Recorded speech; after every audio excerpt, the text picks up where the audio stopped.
How's it going, guys? Today I'm meeting with Vicky. We're going to be talking about branding for her business. Let's go.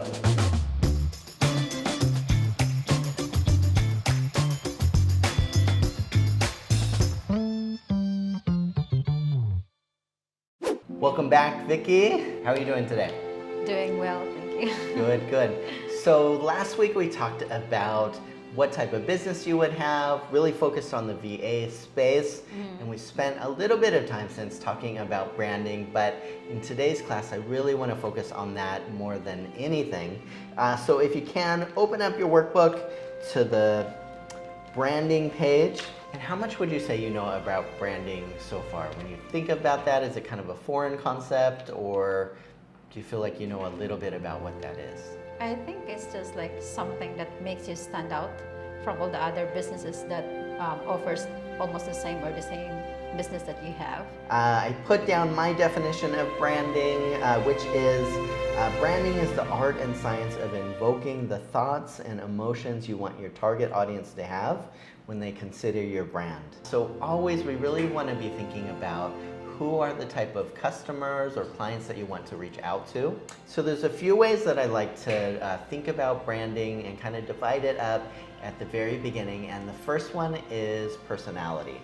So whenever we meet somebody for the first time, you know, I think all of us will see the way that they smile, or maybe if they don't smile, you know, they'll look at if they look happy or angry. And business is really the same as that. Businesses all have their own personality. And so sometimes you'll even see with different movie companies, for example, they might have kind of a family-oriented movie brand. And then they might have a different brand that is for like horror movies or science fiction or whatever it is, because they really realize that even though they are doing the same thing, which is making movies, that they need to have different brands that are gonna relate to different people, you know? And so for your business, we really need to think about what is the personality. And so when you think about that, I think there's two ways to approach it. One is thinking about who your target audiences are gonna be and try to fit the personality around them. And the second thing is really looking at who you are as a founder, and do you want to be at the forefront of your business or kind of in the back? It's really worth leveraging who you are and your strengths, especially at the beginning of a business launch. You know, you're like someone that I'm guessing is mostly the life of the party, like the one that is like the least likely to be introverted.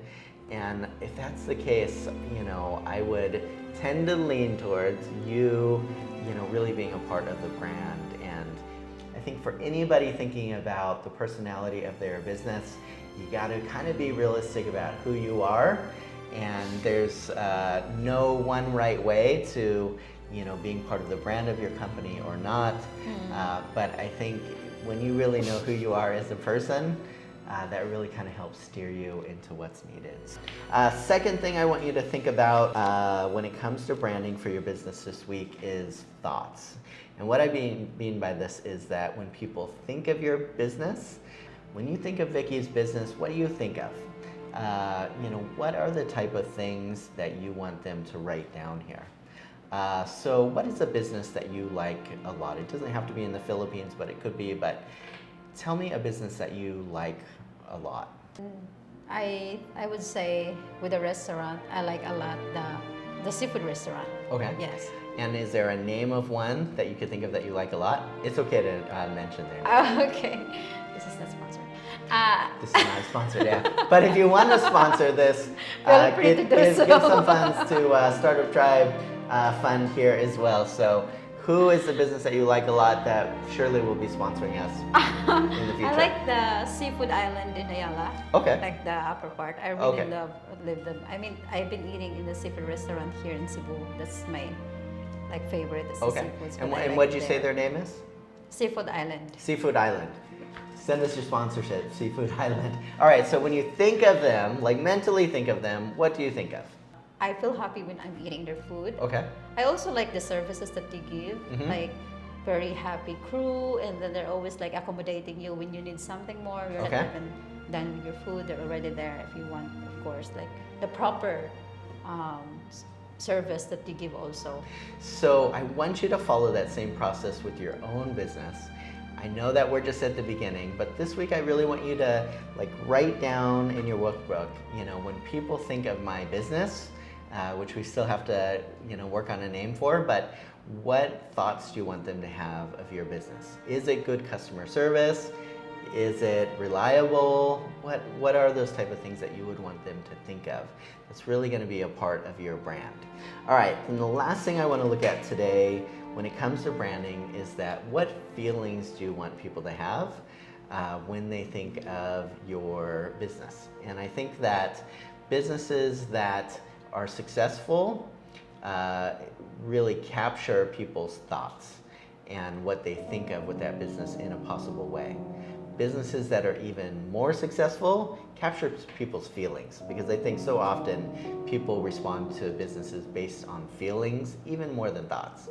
But the most successful businesses, I think, do both when it comes to branding. They both capture people's mind and people's hearts, and I think those are the truly successful businesses out there as well.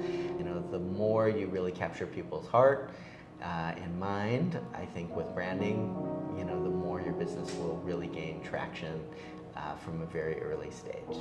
No business is meant to attract everybody. One of the biggest mistakes that I find that people have when they're starting off a business is they'll say, "Who is your customer?" And they'll say, "Everybody." That is never the case.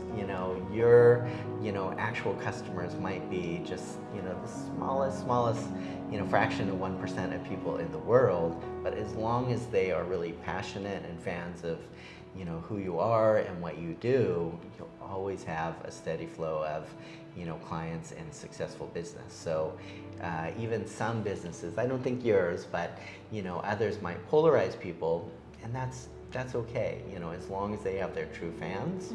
So that's really another way to look at branding this week is if somebody were to be a true fan of your business, what personality would they be attracted to in the business, what thoughts would they have, and what feelings would they have. Yay. So a lot of work ahead of us, guys, but I think it's going to be a fun journey, and you'll have to make sure and share more with us real soon.